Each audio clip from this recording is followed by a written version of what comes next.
Okay, so let's start with the today's session. Good evening, students. हमने कल जो revise किया था, मतलब जो हमारा टॉपिक था इंटीग्रल्स, वही चीज को हमने कल जितने अलग अलग वैरायटीज जो देखी थी, लाइक हमारे पास कुछ ऐसे एग्जांपल थे डिफाइनाइट के, फिर कुछ हमारे पास थे इंटीग्रेशन बाय पार्ट्स के एग्जांपल्स। सिर्फ हमने फिर उसके बाद स्पेशल जो 9 फॉर्मूला, हमारे पास 9 फॉर्मूलाज है लाइक दिस, इस काइंड ऑफ फॉर्मूला, उसके बेस पे हमने ये एक आध मतलब हर एक टाइप के हमारे पास एक एक एग्जांपल थे, बराबर है। बट फिर भी हम और उसके अंदर थोड़े, मेरे पास मैंने और कुछ सॉर्ट आउट करके एग्जांपल्स दिए, वो हम थोड़ा रिवाइज करेंगे।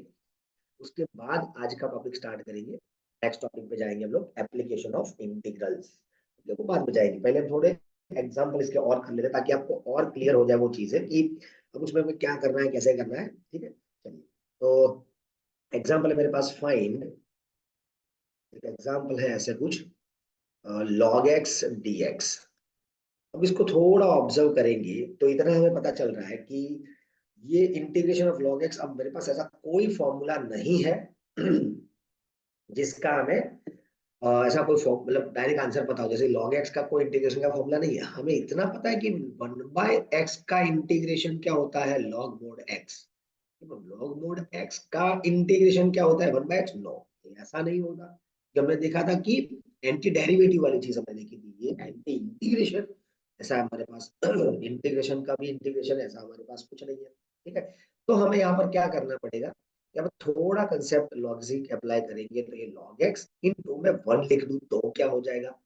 तो अब ये आप ध्यान से ऑब्जर्व करोगे तो ये यूवी वाला फॉर्मूला बन गया मल्टीप्लीकेशन रूल।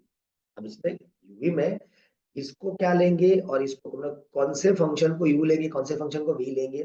तो हमने देखा था LIAT इलियाटे में देखा था लॉग ऑलवेज यू रहेगा। ठीक है, और ये आएगा एल्जेब्रिक फंक्शन में x रेज़ टू 0 पावर, मतलब एल्जेब्रिक फंक्शन में तो वो आएगा v, LIATE, तो लॉग देन एल्जेब्रिक। ठीक है, चलिए। तो यहाँ पर क्या हो जाएगा, यूवी अप्लाई करेंगे तो हमारे पास वही कंसेप्ट जो हमने कल बता दिया था। इंटीग्रेशन ऑफ यूवी का फॉर्मूला क्या था, integration of u into v d x is equal to, हमारे पास पूरा इसका फॉर्मूला था कि u as it is integration of v minus differentiation of u integration of v and whole integration. ये हमारे पास कंसेप्ट था, तो वही चीजें हम अप्लाई करेंगे। तो u as it is integration of 1, अब मैं डायरेक्ट लिखना स्टार्ट करूंगा क्योंकि हमें कंसेप्ट पता है। तो इस डायरेक्ट हम ये v का इंटीग्रेशन मतलब इसका इंटीग्रेशन डायरेक्ट यहाँ पर आंसर लिखेंगे। तो integration of 1 with respect to x is x minus differentiation of u मतलब log x का डेरिवेटिव वो हमें पता है 1/x इनटू फिर से 1 का इंटीग्रेशन, मतलब 1 का इंटीग्रेशन जो हमने यहाँ पर लिखा था वही यहाँ पर आएगा एंड होल इंटीग्रेशन ऐसे होना है। यहाँ पर आप थोड़ा कंसेप्ट अप्लाई करो तो ये मैं आगे लिख दूं x log x हो जाएगा माइनस x x कैंसिल तो बचेगा खाली 1 का इंटीग्रेशन क्या हो जाएगा x। तो मैं इस और प्लस सी तो हम रखेंगे ही पीछे क्योंकि हमने बताया था कि ये लास्ट इंटीग्रल होने के बाद हम प्लस सी लगाएंगे। ठीक है, मैं x कॉमन निकाल लूं तो क्या हो जाएगा log x minus 1 plus C. तो ये हमारा हो गया log x का इंटीग्रेशन। ओके, तो ये हमारा प्रोडक्ट रूल था जो हमने कल सीखा। वन मोर एग्जाम्पल, एक और एग्जाम्पल देखना है यहाँ पर, आज के हिसाब से चलेंगे नंबर 2।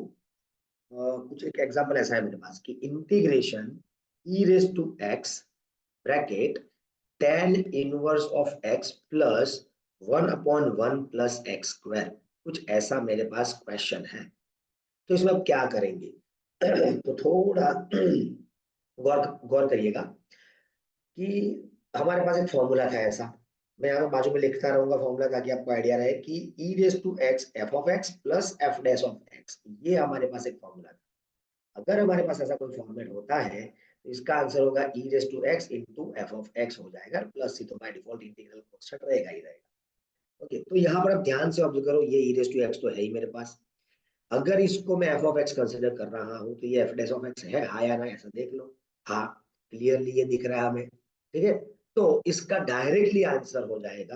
हमें इसके लिए कुछ सपोज, अगर सपोज कर रहे हो तो भी ऐसे ही सिंप्लीफिकेशन होगा और कोई इसके अंदर नया कंसेप्ट नहीं है, तो डायरेक्टली इसका आंसर क्या हो जाएगा, तो इसका आंसर डायरेक्टली हो जाएगा e raise to x into F of x, मतलब tan inverse of x plus C. तो इसके लिए ज्यादा कुछ नहीं जरूरत पड़ेगी स्टेप्स वगैरह की, सिंपल आपको ये बाद में फॉर्मूला मेंशन कर देना है और आप डायरेक्टली यूज कर सकते हैं। ठीक है, चलो वन मोर एग्जांपल इसका ही यूज करके देखना।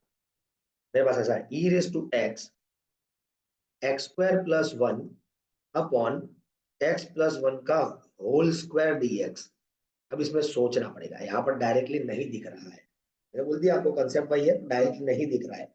तो क्या करना पड़ेगा, थोड़ा सिंप्लीफिकेशन अगर करें हम, ये एज इट इज। अब इसका सिंप्लीफिकेशन कैसे करेंगे, ध्यान से देखना, ये डिनोमिनेटर में है हमारे पास।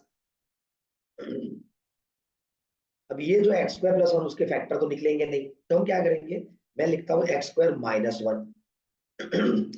तो ये मैं प्लस टू लिख सकता हूँ पीछे, तो प्लस टू माइनस वन मतलब प्लस वन हो गया, मतलब ये हमारा कंसेप्ट हो गया। अब क्या करेंगे, दोनों को सेपरेटली स्प्लिट करेंगे, मतलब न्यूमरेटर को स्प्लिट करेंगे, डिनोमिनेटर तो दोनों के नीचे जाएगा, तो यहाँ पर हो जाएगा x square minus one upon x plus one whole square plus two upon x plus one whole square, dx तो है ही। अब थोड़ा और सिंप्लीफाई करते हैं हम लोग, तो क्या हो जाएगा, तो ये जो है उसके दो फैक्टर निकलेंगे, x square plus one, x square sorry x plus one, x minus one. अब x प्लस वन तो नीचे से ये दो पावर उसमें से कट जाएगा, तो ऊपर x माइनस वन और नीचे बचेगा x प्लस वन। यस और नो, यस।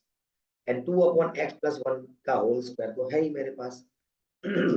थोड़ा बाद में रफ वर्क करेंगे कि सपोज इसको मैं एफ ऑफ एक्स लेके ट्राई करता हूँ, तो अगर एफ ऑफ एक्स मेरे पास x minus one upon x plus one है, तो इसका derivative F dash of x क्या मिलेगा, वो मैं ट्राई कर रहा हूँ। तो इसके लिए मेरे पास रूल कौन सा है, डिवीजन रूल आएगा, डेरिवेटिव का डिवीजन रूल, क्योंकि इंटीग्रेशन तो नहीं कर रहे हम यहाँ पर। तो ये whole square, denominator as it is, ऊपर का derivative one minus numerator as it is, नीचे का डेरिवेटिव वन। अब ब्रैकेट ओपन करो, तो x plus one minus x plus one, ये कैंसिल हो जाएगा।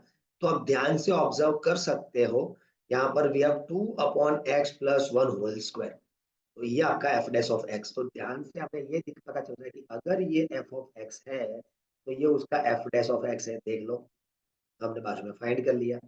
तो इसके ऊपर से हमारे पास जो फॉर्मूला है उसका यूज करके इसका डायरेक्ट आंसर अगर मैं लिखना चाहूँ, इसका डायरेक्ट आंसर क्या हो जाएगा, तो e raise to x into x minus one by x plus one, ये उसका आंसर हो जाएगा, प्लस सी, क्योंकि आंसर है हमारे पास e raise to x into F of x, मतलब ये हमारा एफ ऑफ एक्स, ये फाइनल आंसर आ गया।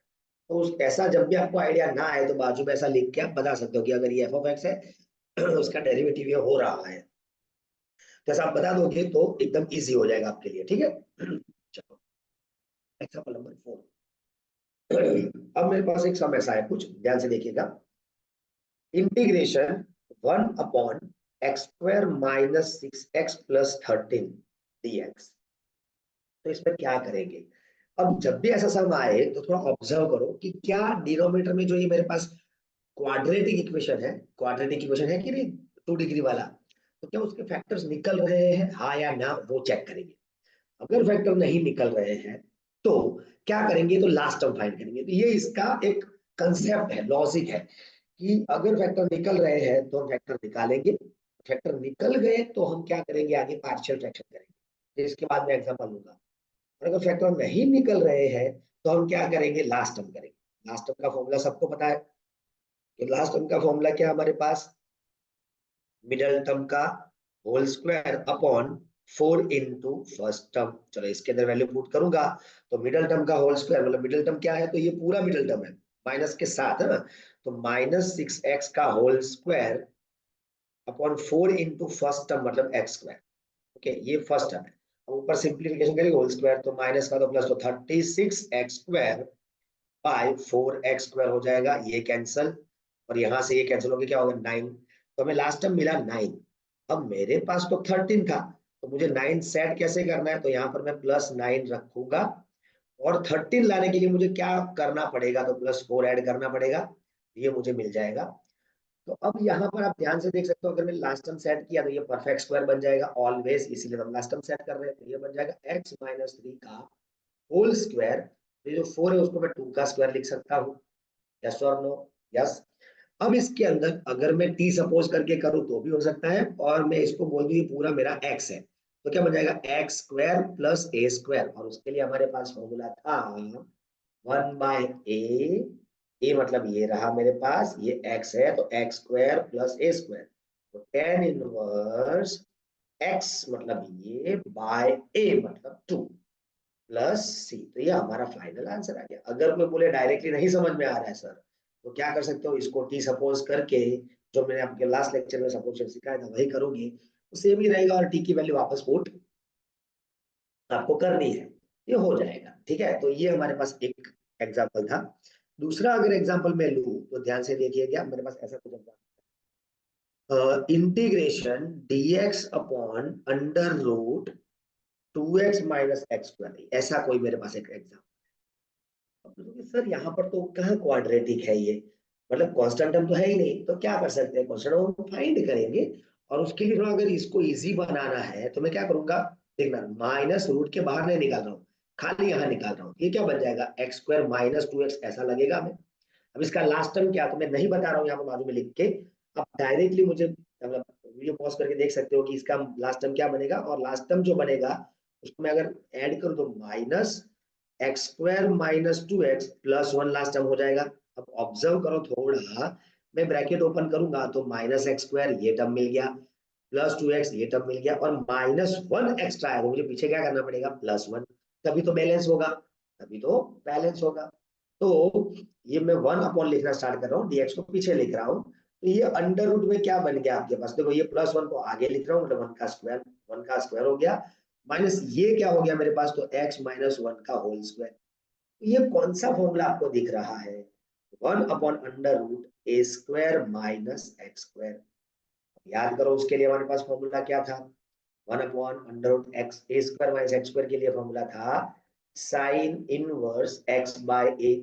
यहाँ पर एक्स क्या है मेरा, तो एक्स माइनस 1, क्योंकि ये पूरा एक्स हो गया, बाय ए, ए मतलब क्या है मेरे पास 1, तो ये हमारे पास आ गया दिस प्लस, ये 1 लिखने की कोई जरूरत थी नहीं, तो ये हो गया sine inverse x minus 1 plus C, तो ये हमारा आंसर आ गया। तो ये हमने कुछ इस टाइप के एग्जाम्पल किए।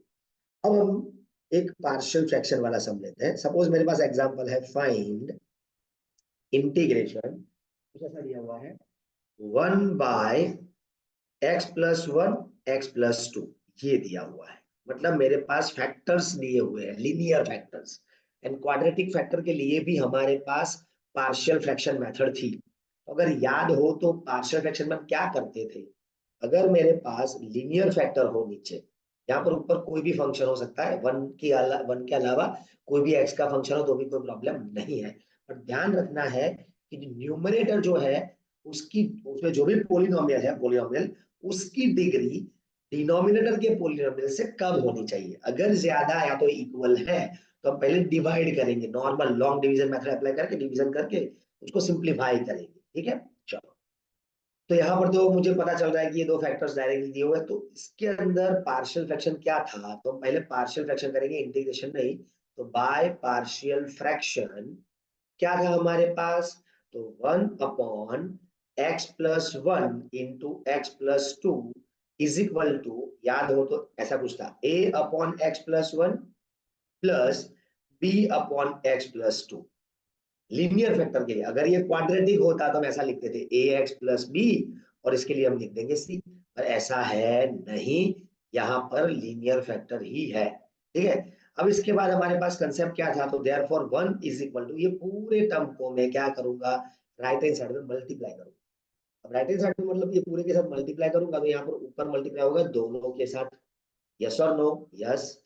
तो क्या हो जाएगा, तो एक के इंटू में क्या बचेगा, क्योंकि ये पूरा टर्म अगर ऊपर यहाँ पर मल्टीप्लाई करूंगा दोनों ब्रैकेट, तो ये x प्लस 1 वाला कट जाएगा, तो क्या बचेगा खाली x plus 2, and same to same b के इंटू में क्या बचेगा x प्लस 1, डन, ये हमें पता है, रेडी। अब इसके बाद हम क्या करते थे, तो x की अलग अलग वैल्यू पुट करेंगे, कहाँ से लाएंगे, तो यहाँ से ही लाएंगे। अगर x प्लस 1 है तो x की वैल्यू क्या हो जाएगी -1, और x प्लस 2 तो x की वैल्यू क्या हो जाएगी -, मतलब क्या करना है, दिमाग में सोच लो दिस इक्वल टू 0, उसमें से जो x मिले वो हमारा x रहेगा, बट ऐसा सिर्फ लीनियर फैक्टर के लिए करना है, क्वाड्रेटिक में नहीं। तो x की वैल्यू -1 पुट करेंगे और यहाँ पर x की वैल्यू क्या पुट करेंगे, -2। -1 पुट करेंगे तो लेफ्ट हैंड साइड तो 1 ही रहेगा। -1 पुट करेंगे तो -1 + 1 तो 0 हो जाएगा ये। यहाँ -1 आएगा तो क्या होगा, -1 + 2 1 हो जाएगा, मतलब खाली आएगा एक। एक की वैल्यू क्या मिलेगी हमें, मैं -2 पुट करूंगा तो ये तो 1 ऐसे ही रहेगा, यहाँ पुट करूंगा तो 0 हो जाएगा। तो b -2 + 1 मतलब -1 होगा। तो b की वैल्यू क्या मुझे मिल गया यहाँ पर -1, a भी मिल गया। जैसे ही हमें a भी मिलता है, हमें इंटीग्रेशन करना था इतने टर्म का। हमने अभी लिखा कि ये टर्म को मैं ये टर्म भी लिख सकता हूँ, इक्वल टू का मीनिंग यही है। तो हम अब इंटीग्रेशन किसका करेंगे, इस टर्म का करेंगे और उसमें हमें a भी मिल गया है। 1/x+1 -1/x+2 और ये हमारा फाइनल आ गया और इसका इंटीग्रेशन हमें आता है। 1/इंटीग्रेशन इसका क्या हो जाएगा, log mod x+1 minus log mod x+2 plus c। तो ये हमारा फाइनल आंसर आ गया। अगर इसी को कोई सिंप्लीफाई करना चाहे तो उसको ऐसे भी लिख सकते हैं, क्योंकि लॉग का रूल आया, log a minus log b log a/b plus c। तो ये हमारा आ गया फाइनल आंसर। इस तरह हम काम करेंगे पार्शियल फ्रैक्शन में। ठीक है, वन मोर एग्जांपल है, लास्ट एग्जांपल 7 नंबर।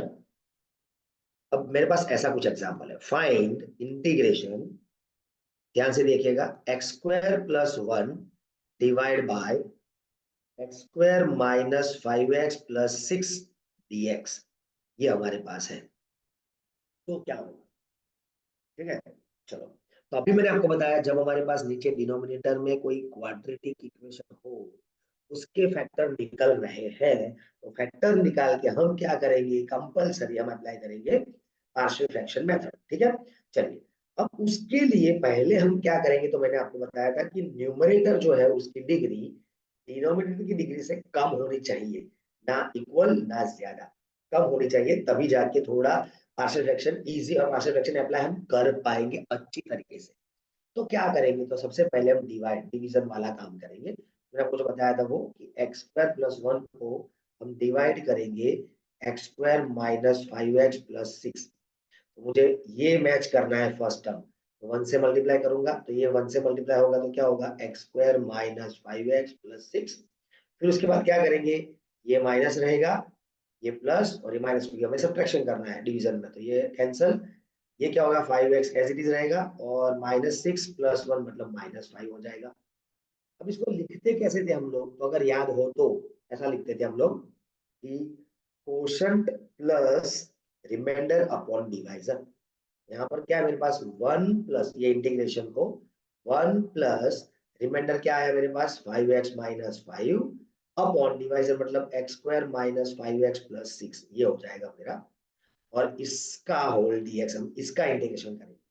अब उसके लिए अगर मैं इसको अलग कर लूं तो ये तो सिंपल टर्म हो गया, और इसके लिए मेरे पास क्या हो जाएगा, 5x, 5 को भी निकाल सकता हूं मैं, x - 1 अपॉन इसके दो फैक्टर में पता है, x - 2 x - 3। ये हमारे इसके दो फैक्टर है, 6 के फैक्टर निकाल के प्लस करके -5 लाना है। ठीक है, चलो। अब इसके लिए क्या करना पड़ेगा, तो अभी कोई कट कट नहीं हो रहा है, तो यहाँ पे पूरा ये जो टर्म है उसका हम क्या करेंगे, पार्शियल फ्रैक्शन, तो by partial fraction.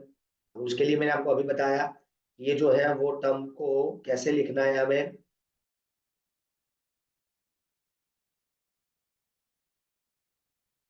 Is equal to a upon एक factor and plus b upon second factor, इस तरह लिखेंगे।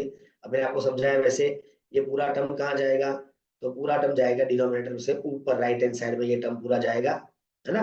तो क्या बचेगा हमारे पास तो कुछ ऐसा आएगा, therefore 5 × x - 1 is equal to a into क्या हो जाएगा, x+2 कैंसिल तो x सॉरी x - 2 कैंसिल तो x - 3 plus b into x - 2, दोनों के ऑपोजिट आएंगे, बराबर है। चलो, अब इसमें जो बताया था वो x की वैल्यू पुट करना स्टार्ट करेंगे और कहाँ से लाएंगे वो भी मैंने आपको आगे मेंशन किया था। ओके, कहाँ से, तो ये जो हम लिखते हैं उसमें this equal to 0 and this equal to 0 करके, तो 2 एंड 3 वैल्यू मिलेगी हमें। तो x की वैल्यू एक 2 पुट करेंगे, दूसरी 3 पुट करेंगे। अगर 2 पुट कर रहा हूँ तो 2 - 1 क्या होगा, 1, तो ये 5 का 5 रहेगा। यहाँ पुट करूंगा तो ये 0 हो जाएगा तो कैंसल, यहाँ पर पुट करूंगा तो -1, तो a इंटू -1, दैट मीन्स क्या आ जाएगा मेरे पास, a इज इक्वल टू -5।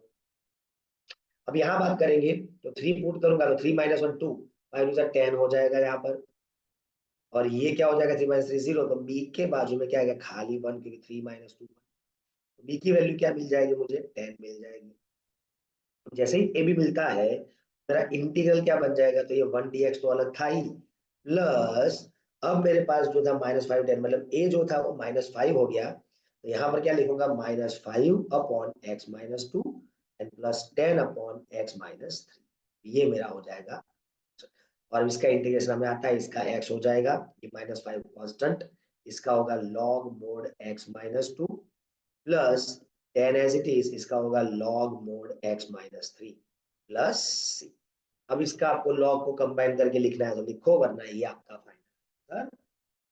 ठीक है, तो यहां तक हमारा ये और एक कंसेप्ट था जो आपको आइडिया समझ में आ रहा होगा। चलो, तो अब हमारे पास है एक लास्ट एग्जांपल,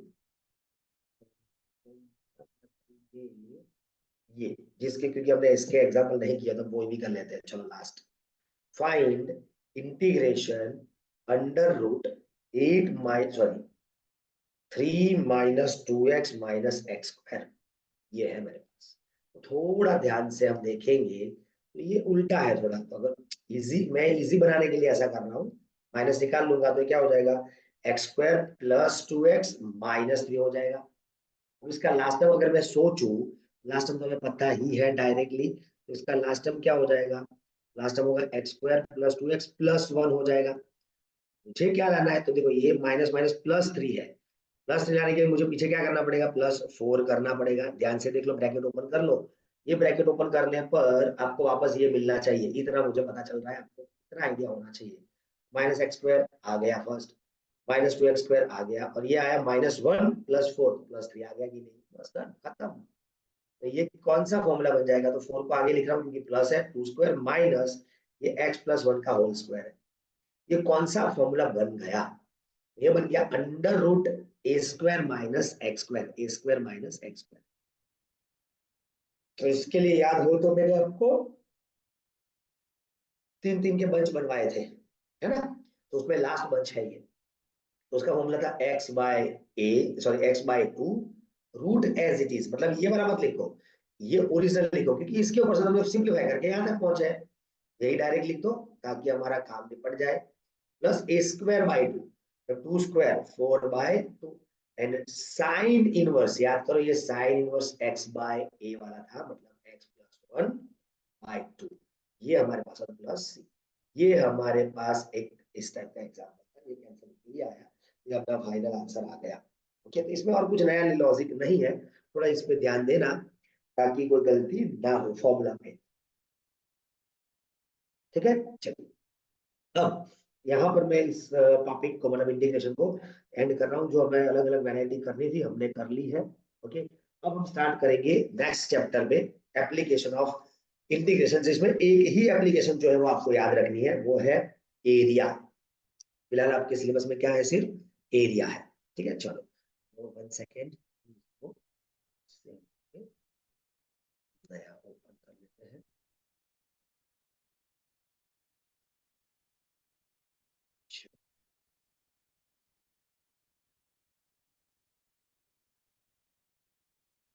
अब हम स्टार्ट करते हैं area, that means application of,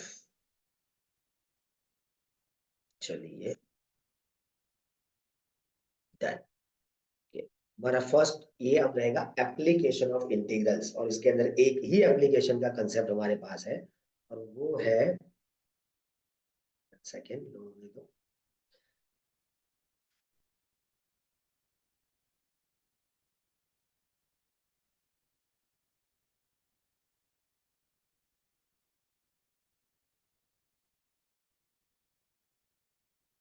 load हो रही है हमारी स्क्रीन।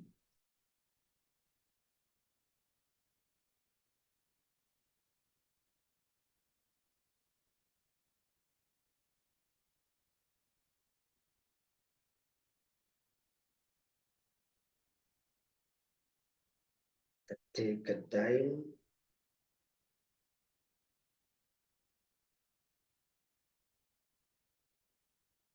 कुछ दिक्कत है, नेटवर्क तो है, बट देयर इज समथिंग।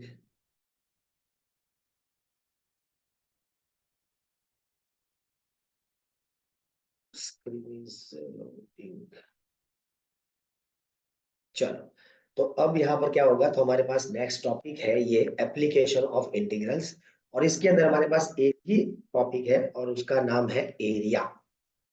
के तो एरिया ऑफ इवन रीजन था, तो खाली एरिया लिख रहा हूं मैं। अब उसमें दो टाइप के हमारे पास एरिया है।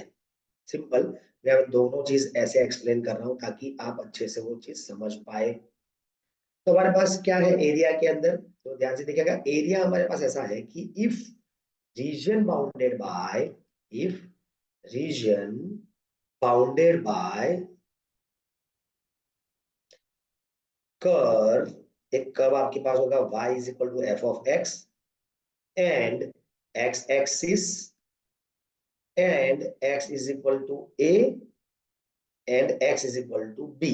अगर रीजन इससे बाउंड हो रहा है, दैट मीन्स कुछ क्या बन रहा है हमारे पास, कुछ ऐसा बन रहा है। ध्यान से देखिएगा कि रीजन आपका कैसे बाउंड हो रहा है। यहाँ पर ये एक्स एक्सिस, ये वाई एक्सिस, और x इज इक्वल टू ए, मतलब यहाँ पर मेरा ये मैं ड्रॉ कर रहा हूँ, रैंडमली ले रहा हूँ, x is equal to a positive consider करके, और x is equal to b यहाँ पर ले रहा हूँ मैं, x is equal to b. और ये कर्व जो दिया है आपको, वो कर्व कुछ इस फॉर्म में दिया हुआ है, कैसे ना कैसे, ठीक है। तो इन दोनों की, इन चारों के बीच, मतलब ये सपोज यहाँ पर कवर नहीं, ऐसे कवर है, चलो ये मैं पूरा x से कवर करने, ऐसे ये रीजन कैसे बाउंड हुआ, ऐसे बाउंड हुआ, एक्स एक्सिस एक कर्व जो है मेरे पास, ये कर्व कौन सा है, y is equal to f of x, and ये दो लाइन कौन सी है, x is equal to a and x equal to b. तो जब हमारे पास ऐसा कोई रीजन होगा और हम लोग बना रहे हैं इसमें वर्टिकल स्ट्रिप, कैसे स्ट्रिप बना रहे हैं, वर्टिकल स्ट्रिप, तो एरिया का फॉर्मूला क्या बन जाएगा, तो एरिया का फॉर्मूला हो जाएगा x is equal to a to d y d x. मतलब अगर मैं लिखूंगा तो सीधा ऐसे डी ए लिखूंगा, और डी ए का मतलब होता है वाई डी एक्स। मतलब वाई मतलब क्या, तो वाई आपको जो भी आपके पास फंक्शन होगा, ये जो भी कर्व होगा, ये उसमें से वाई को सब्जेक्ट बना के यहाँ पर डालना है एक्स के फॉर्म में। बस इसका इंटीग्रेशन कर लो, एग्जाम्पल खत्म। ज्यादा कुछ कंसेप्ट इसमें सोचना नहीं है, बस खाली सोचना है कि एक्स एक्सिस पे किससे बाउंड हो रहा है, ये वो हमें सोचना पड़ेगा अगर नहीं दिया है तो ये एक पार्ट है। दूसरे पार्ट में हम क्या करेंगे, तो दूसरे पार्ट में से ऐसा दिया है कि if region is bounded by, किससे बाउंड हो रहा है ये, तो bounded by x is equal to g of y, ये फॉर्म में, एंड वाई एक्सिस, किससे बाउंड हो रहा है, वाई एक्सिस से, एंड हमारे पास लाइन कौन सी है, तो y is equal to c, y is equal to d, ऐसी लाइन है। अगर मैं इसका ग्राफ ड्रॉ कर रहा हूं तो क्या बनेगा, ये x है, ये y है, ओके, और मेरे पास ये y is equal to d, यहाँ पर मैं सपोज कर रहा हूँ, सपोज कर रहे हैं हम लोग, ये y is equal to c suppose कर रहे हैं हम लोग, और ऐसे बाउंड हो रहा है, मतलब यहाँ पर ये बाउंड हो रहा है, तो क्या हो जाएगा हमारे पास, तो हमारे पास हो जाएगा ये रीजन कवर होगा। देखो y एक्सिस, ये दो लाइन, और ये हमारा कर्व कौन सा है, तो ये कर्व है x is equal to g of y, ठीक है।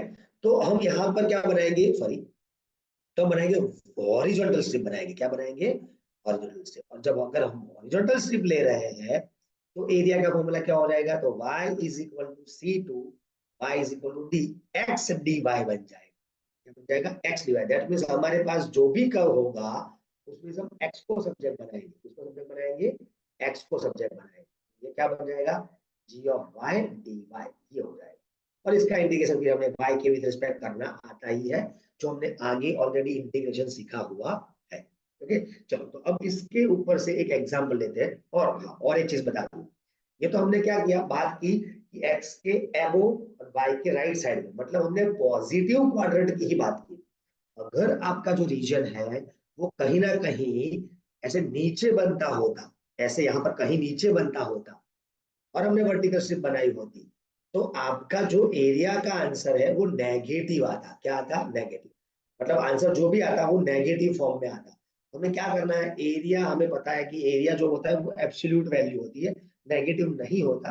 तो उसको मोड, मतलब मैग्नीट्यूड मॉड्यूलस करके आंसर को क्या कर देना है, प्लस कर देना। अगर नेगेटिव आए तो लास्ट में क्या लिखना है, देयरफॉर एरिया ऐसा लिख देना है खाली एरिया दिस मैग्नीट्यूड ऑफ ए, और फिर यहाँ पर दो नेगेटिव आंसर है उसको प्लस करके यहाँ पर लिख दो, खत्म। तो ये एक चीज खास याद रखना, अगर वो एक्स एक्सिस के बिलो एक्स एक्सिस मतलब नेगेटिव पार्ट में पड़ा हुआ है, नेगेटिव वाई में है या तो नेगेटिव एक्स में पड़ा हुआ है, तो ओके वाई के लेफ्ट साइड में है या एक्स के नीचे पड़ा हुआ है, तो हमें ये कंसेप्ट याद रखना है। अगर नेगेटिव आंसर आ जाए तो हमें क्या कर देना है, उसको पॉजिटिव। ठीक है बच्चों, चलो अब हमारे पास नेक्स्ट है एग्जाम्पल। इसके एग्जाम्पल करते हैं वन बाय वन, समझेंगे थोड़ा। अब इसके अंदर कोई अलग से वैरायटी एग्जाम्पल नहीं है, थोड़े हम एग्जाम्पल अपने आप भी सोचने की कोशिश करेंगे, क्योंकि इसके अंदर एक दो एग्जाम्पल ही है, वो एरिया और सर्कल एंड इलिप्स के अलावा कुछ नया नहीं है। ओके, तो क्वेश्चन कुछ ऐसा है, find the area enclosed by the circle x square plus y square is equal to 5। चलो मेरे पास ऐसा, सॉरी 5 नहीं लेते, चलो 5 ही लेते हैं हम, चलो रेडी। अब इसके अंदर क्या हो जाएगा, तो ध्यान से देखिएगा। अब सबसे पहले तो मैं अगर इसका ग्राफ ड्रॉ करूं तो मुझे ये एक सर्कल मिल जाएगा। कितने रेडियस का सर्कल है पता है आपको, ये कितने रेडियस का सर्कल है? यहाँ पर है मेरे पास ये ए स्क्वायर, मतलब आर स्क्वायर है रेडियस, तो ये हमारा पॉइंट हो जाएगा √5,0। ये आर स्क्वायर है तो आर होगा √5, ठीक है, तो रेडियस हमारा √5 है। अब यहाँ पर मुझे पूरे सर्कल की बात की है, तो मैं क्या करूंगा, तो ये सर्कल हमें पता है पहले से ही कि x axis and y axis को सिमेट्रिक, दोनों एक्सिस को सिमेट्रिक है। तो हम क्या करेंगे, फर्स्ट क्वाड्रेंट लेके इंटीग्रेट करेंगे और उसको 4 टाइम मल्टीप्लाई करेंगे, क्योंकि हमारे पास और तीन सेम सिमिलर है, मतलब क्या है ये, सिमेट्रिक है। क्या है, सिमेट्रिक है, एक्स एंड वाई दोनों को, इसीलिए। ओके चलो, तो ये हमने लिख लिया। अब हम क्या करेंगे, तो हम सिंपल ऐसा लिख रहे हैं कि area of circle is equal to 4 time area of कौन सा पार्ट, तो इसको नाम अगर हम दे देंगे, तो ये मेरा ए है, ये मेरा बी है, और अगर मेरा ये ओ है, तो कौन सा पार्ट हो जाएगा, area of A O B. ये जो एरिया आएगा उसको 4 टाइम मल्टीप्लाई करना है। तो मैं अभी क्या फाइंड कर रहा हूँ, area of O A B. उसके लिए मुझे क्या करना है, तो अगर मैं वर्टिकल स्ट्रिप कंसिडर करता हूँ, क्या कंसिडर करता हूँ, वर्टिकल स्ट्रिप। ठीक है चलो, अगर मैं वर्टिकल स्ट्रिप सब कंसिडर करता हूँ, तो मैंने आपको बताया था जो भी हमारे पास इक्वेशन है उसमें से किसको सब्जेक्ट बनाना है, y को। नाउ हमारे पास क्या दिया हुआ है, x square plus y square is equal to 5 है। अगर मैं y को सब्जेक्ट बनाऊं तो y square is equal to 5 minus x square हो जाएगा। Therefore y is equal to क्या होगा, प्लस और माइनस 5 माइनस एक्स स्क्वायर हो जाएगा। थोड़ा ऑब्जर्व करो, ये सर्कल का अपर हाफ है, अपर वाला पार्ट, मतलब y हम क्या लेंगे, प्लस लेंगे, खाली क्या लेंगे, प्लस। ठीक है, ये हमें पता चल गया। अब अगर मैं x की बात करूं कि भाई ये स्ट्रिप कितने रीजन के अंदर है, तो x यहाँ पर क्या है और x यहाँ पर क्या है, तो फ्रॉम x की लिमिट कितनी है, 0 to x is equal to √5, ये हमारे पास है। हमें इतनी चीजें मिल गई। अब हम क्या करेंगे, तो जो हमें फाइंड करना है, वो हमें क्या फाइंड करना है, area of A O B, है ना। तो क्या हो जाएगा फॉर्मूला हमारा, तो area of AOB is equal to integration x is equal to 0 to √5 y dx हो जाएगा। और y हमने अभी किया है, वही y हम यहाँ पर यूज करेंगे, √5 माइनस एक्स स्क्वायर। अब इसके लिए कौन सा इंटीग्रेशन का फॉर्मूला आता है, हमें सबको पता है, ये फॉर्मूला हो जाएगा √a² minus x square. That means 0 to √5, ये बन जाएगा √5 का स्क्वायर माइनस एक्स स्क्वायर, ये बन जाएगा। ये बन गया a² माइनस एक्स स्क्वायर, और उसके लिए हमारे पास आंसर हो जाएगा, फॉर्मूला था याद कर लेना, x/2 root as it is, मतलब ये पुराना वाला ही लिख रहा हूं मैं, प्लस a²/2, मतलब a मेरा √5 है तो इसका तो 5/2 ही होगा, साइन इनवर्स x/a मतलब √5। ये मेरे पास फॉर्मूला है, और इसके लिमिट 0 टू √5। ये डिफाइनाइट इंटीग्रल है तो प्लस सी आएगा नहीं। तो हम क्या करेंगे, upper limit minus lower limit. तो √5 अगर मैं पुट कर रहा हूँ x की जगह पर, तो √5 का स्क्वायर क्या हो जाएगा, 5, 5 माइनस 5 क्या हो जाएगा, 0, प्लस 5/2 एज इट इज। अगर मैं यहाँ पर पुट कर रहा हूँ √5 कैंसल, तो होगा 1 और साइन इनवर्स 1 क्या होता है तो हमें पता है पाई/2। ये हो गया हमारा अपर लिमिट माइनस अगर मैं लोअर लिमिट पुट करूंगा 0 यहां करूंगा तो ऑटोमेटिक पूरा टर्म 0 हो जाएगा एंड प्लस 5/2 यहाँ पर अगर 0 पुट करूंगा तो साइन इनवर्स 0 और साइन इनवर्स 0 की वैल्यू हमें पता है क्या होती है 0 ही होती है तो यहाँ पर 0 ये कैंसिल आउट हो गया हमें फाइनल आंसर क्या मिल गया तो 5π/4 ये हमारा एरिया ऑफ सर्कल मिल गया हमें। अगर मैं शॉर्टकट से बात करूं तो हमारा फॉर्मूला था πr² होता था हमारा क्या होता था πr²। ये अभी एरिया ऑफ सर्कल नहीं आया क्या आया area of O A B मिला हमें या तो ए ओ बी मिला ए ओ बी आया है। अब हमें एरिया क्या फाइंड करना था एरिया ऑफ सर्कल तो 4 टाइम करना पड़ेगा कि नहीं है ना। तो क्या हो जाएगा area of circle is equal to 4 into जो एरिया आया वो 5π/4 4 4 कैंसल तो क्या आंसर आएगा 5π। ये आपका आंसर आ गया ठीक है। बस इतना ही काम करना है इसमें और कुछ करना नहीं है या हमें आंसर मिल गया। सिमिलर वे हमारे पास और एक एग्जांपल है इलिप्स वाला कुछ ऐसा है ध्यान से देखिएगा। ये है मेरे पास एग्जांपल बोला है find the area of the region bounded by ellipse आपको दिया हुआ है एलिप्स दिया हुआ है और वो है x² / 16 + y² / 9 = 1 ठीक है। चलो अगर मैं ये लेता हूँ चलो 4 और 9 वाला लेता हूँ तो यहाँ पर ये इलिप्स जो है वो हमारा कैसा इलिप्स है देख सकते हो आप कि वो x एक्सिस के ऊपर है मेजर एक्सिस उसकी y पे क्या है माइनर क्योंकि ये हो गया 2 का स्क्वायर ये 3 का स्क्वायर मतलब ए बी क्या मिल गया 2 3 मतलब कुछ ऐसा हमारे पास है। सॉरी थोड़ा थोड़ा मैनेज कर रहे हैं हम लोग। ये हमारे पास ऐसा कुछ है ये पॉइंट कौन सा हो जाएगा 2,0 और ये क्या बन जाएगा 0,3। हमें पूरे इलिप्स का अगर फाइंड करना है तो हमने बताया ये भी एक्स एंड वाई दोनों को क्या है सिमेट्रिक है। और अगर सिमेट्रिक है तो क्या करेंगे फर्स्ट क्वाड्रेंट का फाइंड करके उसको क्या कर सकते हैं 4 टाइम मल्टीप्लाई कर सकते हैं। अब इस बार में देखो मैंने आपको ऑप्शन बताया था आप हॉरिजॉन्टल स्ट्रिप ले सकते हो वर्टिकल स्ट्रिप ले सकते हो। इस बार हम क्या करेंगे चलो हॉरिजॉन्टल स्ट्रिप लेके करते हैं। अगर हॉरिजॉन्टल स्ट्रिप लिया तो हमने बोला था किसको सब्जेक्ट बनाएंगे एक्स को अगर सब्जेक्ट बनाएंगे तो ये क्या हो जाएगा 1 - y²/9 हो जाएगा। तो अब इसके ऊपर से 4 सामने जाएगा तो x² क्या होगा 4 इंटू ब्रैकेट में अगर इसका एलसीएम लो तो 9 - y²/9 ऐसा हो जाएगा। मतलब x क्या हो जाएगा +/- 2/3 अंडर रूट 9 - y² हो जाएगा क्योंकि ये 4 का स्क्वायर रूट 9 का स्क्वायर रूट और इसका स्क्वायर रूट तो स्क्वायर में आएगा। पर हम लोग ये राइट हैंड साइड ले रहे हैं मतलब ये पॉजिटिव पार्ट ले रहे हैं तो हम यहाँ पर प्लस ही कंसिडर करेंगे खाली। चलो अब मैंने हॉरिजॉन्टल स्ट्रिप लिया तो हमें क्या लेना है y की लिमिट लेनी है यहाँ पर किसकी लिमिट लेनी है y की और y की लिमिट यहाँ पर क्या है तो हमारा फ्रॉम y क्या हो जाएगा 0 टू y क्या हो जाएगा 3। ओके तो हमें ये सब चीजें मिल गई तो मैंने अभी बताया कि मैं एरिया किसका फाइंड करूंगा तो हम एरिया करेंगे area of first quadrant that means मैं इसको नाम देता हूं तो ए ओ बी ये हमारा फर्स्ट क्वाड्रेंट फाइंड करेंगे। Area of A O B is equal to integration y = 0 to 3 x dy हो जाएगा।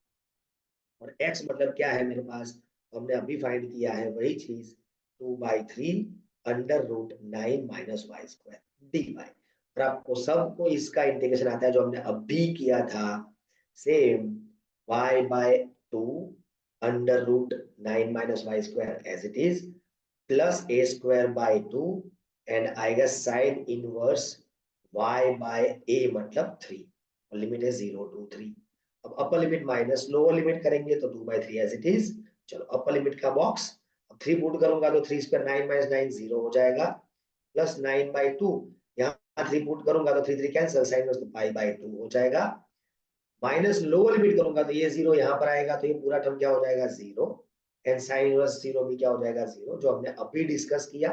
तो हमारे पास क्या आ जाएगा 2/3 इंटू ब्रैकेट 9 π/4 मतलब क्या रिमेनिंग टर्म बचेंगे 2/3 इंटू ब्रैकेट 9π/4। अब यहाँ से कैंसिल करके जो बचता है वो लिखेंगे, ये 2 और यहाँ से ये 3, तो हमारा आंसर क्या होगा 3π/2। पर ये एरिया किसका आया, फर्स्ट क्वाड्रेंट का, area of A sorry A O B first quadrant. तो हमारा टोटल एरिया क्या हो जाएगा, मतलब एरिया ऑफ एलिप्स पूरा जो है उसका क्या हो जाएगा 4 times of area of A O B हो जाएगा, मतलब 4 टाइम्स ऑफ 3π/2। यहाँ से ये कैंसिल करो तो आंसर क्या हो जाएगा 6π। ये हमारा आंसर हो गया। ओके, तो इस तरह आप कोई भी सम कर सकते हैं। जैसे मैंने आपको अभी बताया कि अगर एरिया एक्स एक्सिस के मतलब जो भी रीजन है वो एक्स एक्सिस के बिलो है तो आंसर नेगेटिव में आएगा, उसका अलग फाइंड करेंगे। फर्स्ट क्वाड्रेंट का अलग फाइंड करेंगे, मतलब जो पॉजिटिव क्वाड्रेंट में हो, और दोनों को फिर ऐड करेंगे। याद रखना जो नीचे लोअर में मिलेगा वो आंसर नेगेटिव में होगा, उसको प्लस करना जरूरी है, वो खास ध्यान आपको रखना है और कुछ नहीं। और वो एक्स एक्सिस को कहाँ पे काटेगा वहां से उसके दो पार्टीशन बनेंगे, वो खास ध्यान। ठीक है, वो जो भी लाइन होगी आपका होगा वो एक्सेस को जहां पर काटेगा वहां से दो पार्टीशन अलग बनेंगे। ऑलवेज जीरो, सेंटर जीरो से नहीं बनेंगे, वो आपको ध्यान रखना है। कुछ इस टाइप के एग्जांपल आपके जे वगैरह में रहेंगे। बाकी यहाँ पर आपके एनसीईआरटी बोर्ड के हिसाब से तो सिंपल एरिया ऑफ यही चीजें आपको दी हुई है। पर अगर मैं आपको कोई ऐसा एक एग्जाम्पल बोलूं, find the area bounded by line x plus y is equal to 3 and x axis, या तो बोलूं area bounded by this in first quadrant, in first quadrant, तो क्या करेंगे, तो सिर्फ फिर से वही, हम पहले तो ग्राफ ड्रॉ करेंगे। और ग्राफ ड्रॉ करना हमें सब कुछ बाखूबी आता है कि ये हमारा एक्स एक्सिस है, वाई एक्सिस है। अब लाइन ड्रॉ करने के लिए हम क्या करेंगे, तो मैं एलपीबी प्रॉब्लम में भी देखा था कि मैं एक्स की वैल्यू 0 पुट करूंगा तो मुझे वाई क्या मिलेगा 3, तो ये पॉइंट क्या हो जाएगा 0,3। और वाई 0 पुट करूंगा तो एक्स की वैल्यू क्या आएगी 3, तो ये क्या होगा 3,0। इसको ज्वाइन कर लो तो हमारे पास ये एक लाइन मिल जाएगी। चलो, तो मुझे लाइन मिल गई, ये मिल गई x plus y is equal to 3। बोला region bounded by this in first quadrant, इससे जो बाउंड हो रहा है वो फर्स्ट क्वाड्रेंट में, मतलब x axis and y axis, मतलब x is equal to 0 and y is equal to 0 से जो बाउंड हो रहा है वो हमें लेना है। ओके, तो अगर मैं वर्टिकल स्ट्रिप लूंगा तो मुझे x की लिमिट लेनी है क्योंकि x यहां से यहां लेंगे। ओके, और जो हमारे पास कर्व है उसमें से हम किसको सब्जेक्ट बनाएंगे, वर्टिकल स्ट्रिप लेंगे तो y को सब्जेक्ट बनाएंगे, ये मेरा y बन जाएगा। चलो y मुझे मिल गया। और मैं x की लिमिट क्या लूंगा, हम क्या लेंगे, तो x is equal to 0 to will take x is equal to 3। यहाँ पर x क्या है 3 है और यहाँ पर क्या है x 0 है, इसके बीच में ही हमारा रीजन लाइज है। तो इसके बाद हमारा एरिया का फॉर्मूला बन जाएगा integration x is equal to 0 to 3 y dx, that means integration 0 to 3 y मतलब 3 माइनस x dx। अब इसका इंटीग्रेशन कर लो तो क्या हो जाएगा, तो 3 का बन जाएगा 3x, x का बन जाएगा x² 2 और ये लिमिट 0 टू 3। अब हम अपर लिमिट पुट करेंगे तो 9 minus 9/2 and minus lower limit करेंगे तो दोनों 0, मतलब 0 माइनस 0 0। एलसीएम लेंगे तो क्या हो जाएगा 18 माइनस 9/2, मतलब क्या हो जाएगा आंसर 9/2। ये आपका एरिया मिल, ये पॉजिटिव क्वाड्रेंट में था, above the x axis and right part of y axis को नेगेटिव आएगा नहीं। अगर आ रहा है दैट मींस आपने कहीं लिमिट लेने में गलती कर ली है, वो थोड़ा ध्यान, बराबर है। बस तो यही हमारे पास कंसेप्ट है। तो एरिया के अंदर और कुछ नहीं है, तो मैंने आपको थोड़ा इंटीग्रेशन इसीलिए रिवाइज करवाया ताकि हमें आइडिया आ जाए कि हमारा इंटीग्रेशन के अंदर भी काफी वेराइटीज है। जो हमने कल की थी उससे भी आज हमने थोड़ी और ऐड की। तो जितनी भी इंटीग्रेशन की वेराइटीज है वो, और ये खास ध्यान रखिएगा इंटीग्रेशन पार्ट, इंटीग्रेशन वाला जो पोर्शन है आपका, जो भी आपका सिलेबस का, उसको स्किप ना करें। भले ही आपको थोड़ा टफ लगेगा, उसके लिए थोड़ी प्रैक्टिस ज्यादा करिए क्योंकि इससे ही आपका आगे का फर्दर हायर स्टडीज में काफी हेल्प मिलती है। ठीक है, ताकि आप कहीं जहां पर भी आगे फर्दर स्टडीज पे जाओ, कोई भी फील्ड में जा रहे हो तो वहां पर अगर इंटीग्रल का पोर्शन जो आए तो हमारा ऐसा ना हो कि हमने वो चीजें स्किप की है। तो कैलकुलस को कभी भी स्किप ना करें, ट्रिगो, डिफरेंशिएशन एंड इंटीग्रेशन को कभी भी स्किप ना करें, ये खास प्रिपरेशन करें। ठीक है, ओके। सो हमारा आज का सेशन में बस इतनी ही चीजें थी, तो हम यहाँ पर इस सेशन को एंड कर रहे हैं। तो अगर कोई क्वेरीज है तो आप हमें पूछ सकते हैं, अदरवाइज वी कैन एंड